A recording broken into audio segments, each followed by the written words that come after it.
मित्रों को नमस्कार। कुछ बहुत कीमती चीज़ें हैं, बहुत दिनों से सोच रहा था इनका नंबर आए, पर कैसे सरल रूप में मैं इनको बोल पाऊँ, ऐसे भावनाओं का इंतज़ार कर रहा था। एक तो मंत्रों के ऊपर है, एक हमारे आभा मंडल। दोनों चीज़ों के पहले मैं एक भूमिका के रूप में बहुत काम की बात आपको बता दूं। पहले के ज़माने में हम कह देते थे कि कोई व्यक्ति था, 14 फीट का था, डायनासोर थे, इतने बड़े बड़े जानवर जैसे छिपकली है वैसी आकार के। तो जैसे जैसे ज़मीन सिकुड़ती गई, अल्बर्ट आइंस्टीन ने भी बहुत बड़ा E=mc² ब्रह्मास्त्र दिया और उन्होंने ज़मीन के सिकुड़ने के ऊपर आइंस्टीन ने बात की, लेकिन वो वैज्ञानिक बात है, बड़ी लंबी बात है, इतनी छोटे वीडियो में नहीं आ पाएगी। जैसे जैसे ज़मीन सिकुड़ती गई वैसे वैसे ज़मीन पर एक ग्रेविटेशन, गुरुत्वाकर्षण भारी हो गया। ज़मीन सिकुड़ेगी तो गुरुत्वाकर्षण ज़्यादा हो जाता है। जिन जिन ग्रहों पर ग्रेविटेशन कम है वहाँ लोगों की अगर आकार होंगे तो बड़े हो जाएंगे। जिस मात्रा में गुरुत्वाकर्षण भारी होता है, लोगों की ऊंचाई कम होती चली जाती है। आपकी दीवार की छत पर छिपकली चलती है, आपने देखा होगा। आप कभी ये नहीं सोच सकते कि 10 लाख साल पहले ये हाथी से बड़ा जानवर थी जिस पर ये जुरासिक पार्क पिक्चर बनी है। तो कल्पना नहीं है, वैज्ञानिक प्रमाण है। लेकिन छिपकली जी अभी अकेली बची हैं, उनकी जाति के सारे जानवर खो गए। और उतने बड़े जानवर अचानक से कैसे खो गए? जैसे कोरोना काल आया है, वैसे ही कुछ ऐसा एक काल उस समय रहा होगा, इसने पृथ्वी के गुरुत्वाकर्षण पर अचानक प्रभाव डाला। जमीन के गुरुत्वाकर्षण में बहुत राज हैं। जैसे आप पद्मासन में बैठते हैं तो आप पर ग्रेविटेशन का असर बहुत कम होता है। वैज्ञानिक कहते हैं कि जमीन के गुरुत्वाकर्षण में बहुत से सीक्रेट हैं। अगर गुरुत्वाकर्षण को और सघन होता चला गया, आदमी बहुत छोटा हो जाएगा, नाटा हो जाएगा। आपने स्नो वाइट की कहानियों में सुना होगा, छोटे छोटे से आदमियों की कहानी। कभी कभी कुछ कहानियाँ कॉमिक्स में पढ़ी थी और अब जाके उनको सोचता हूँ तो वो कल्पना सी लगती है।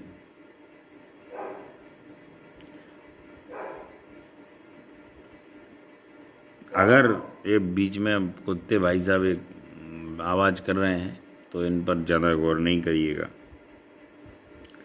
और अगर आदमी चांद पे रहने लग जाए तो आदमी की ऊंचाई 4 गुनी हो जाएगी, क्योंकि चांद पे ग्रेविटेशन 4 गुना कम है। पृथ्वी से गुरुत्वाकर्षण वहाँ कम है। अगर हमने कोई और तारे और ग्रह खोज लिए, जैसे कि हमें करीब 10 लाख तक तो ग्रहों और तारे, इनकी जानकारी धीरे धीरे होती जा रही है,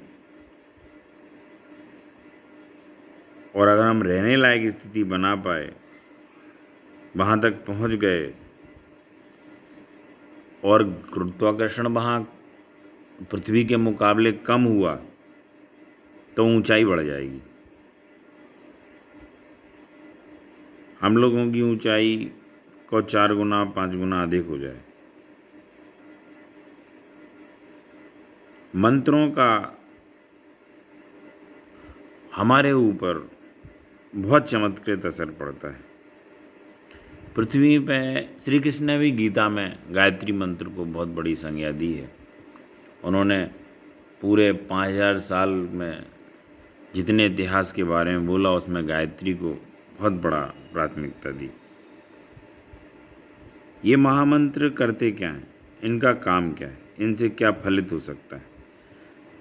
साउंड इलेक्ट्रॉनिक्स कहती है ध्वनि विज्ञान बहुत से नए तथ्यों के करीब वो पहुंच रही। उसमें एक तथ्य यह है कि इस जगत में पैदा हुआ कोई भी ध्वनि कभी नष्ट नहीं होती, किसी भी हम ग्रह पर चले जाएं, इस अनंत आकाश में वो इकट्ठी होती जाती है। ऐसा समझें कि आकाश का भी एक रिकॉर्ड बना हुआ है।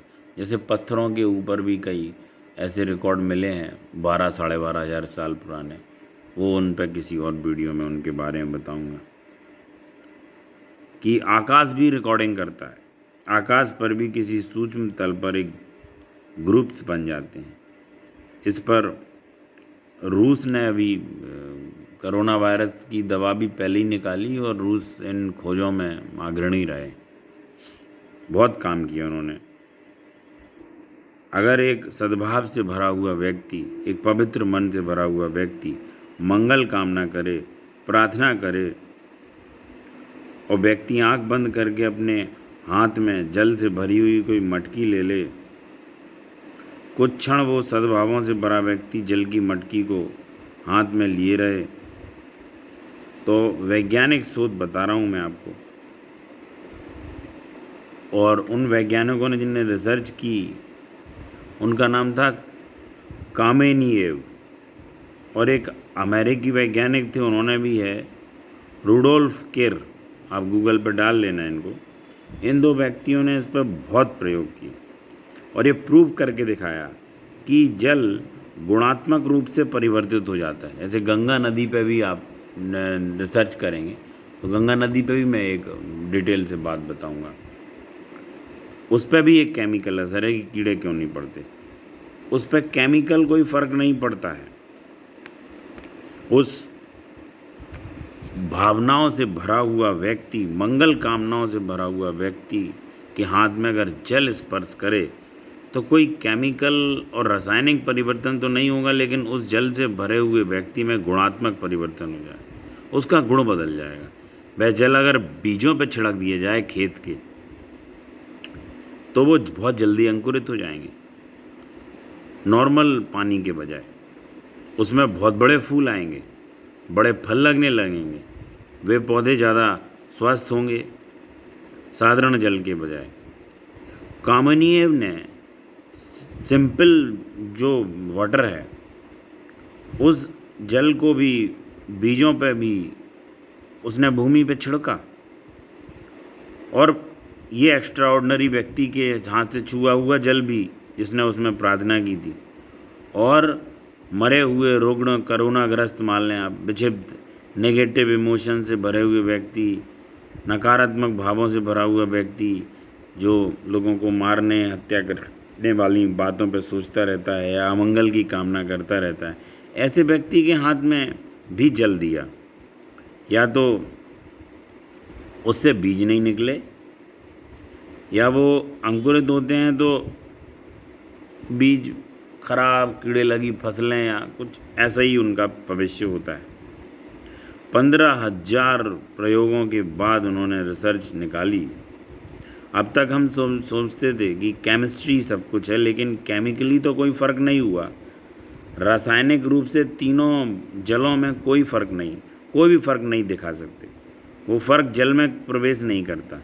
निश्चित ही अब तक के हमारे सारे जितने भी यंत्र हैं उनसे वो चेक भी नहीं कर सकते, लेकिन वो फ़र्क होता है और परिणाम सिद्ध होता है, क्योंकि तीनों जलों का आत्मिक रूप बदल जाता है। केमिकल रूप तो नहीं बदलता, लेकिन तीनों जलों की आत्मा में कुछ रूपांतरण हो जाते हैं।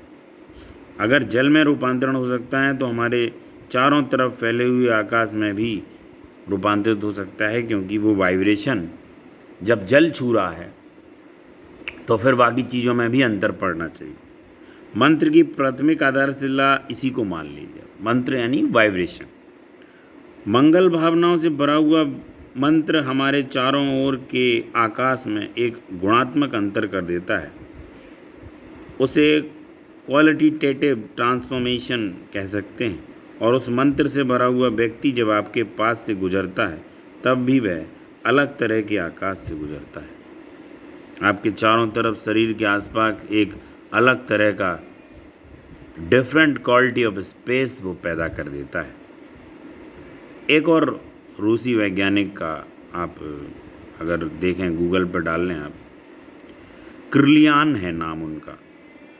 उन्होंने हाई फ्रिक्वेंसी फोटोग्राफी विकसित की। वो शायद आने वाले भविष्य में सबसे चमत्कृत सिद्ध होगी। अगर हमारे हाथ का चित्र लिया जाए हाई फ्रिक्वेंसी फोटोग्राफी से, जो कि बहुत सेंसिटिव प्लेट्स पे होती है, तो हमारे हाथ का चित्र नहीं आता, हमारे हाथ के आसपास की किरणें हमारे हाथ पांव से निकल रही उनका भी चित्र आ जाता है। आश्चर्य की बात है कि अगर मैं नेगेटिव विचारों से भरा हुआ हूँ तो मेरे हाथ के आसपास भी एक विद्युत पैटर्न, जो विद्युत के जाल का चित्र होता है, जो हम एनिमेशन में दिखा देते हैं कभी कभी, रुग्ण, बीमार, अस्वस्थ, क्योटिक, अराजक, विक्षिप्त, पागल आदमी ने लकीरें खींची हों, अगर मैं शुभ भावनाओं, मंगल कामनाओं से भरा हुआ हूँ और आनंदित हूँ, तो पॉजिटिव, प्रफुल्लित, भगवान के प्रति ब्लेसिंग रखने वाला, तो मेरे हाथ के आसपास जो किरणों का चित्र है किर्लियान की फोटोग्राफी से, वह एक लयबद्ध, सुंदर और एक सिमेट्रिकल, एक बैलेंसिंग, एक व्यवस्थित होगा और उनका बहुत चमत्कृत असर हमारे जीवन में पड़ता है। अगर मित्रों इन चीज़ों में असर पड़ता है तो हमारे व्यक्तिगत जीवन में भी फर्क पड़ेगा।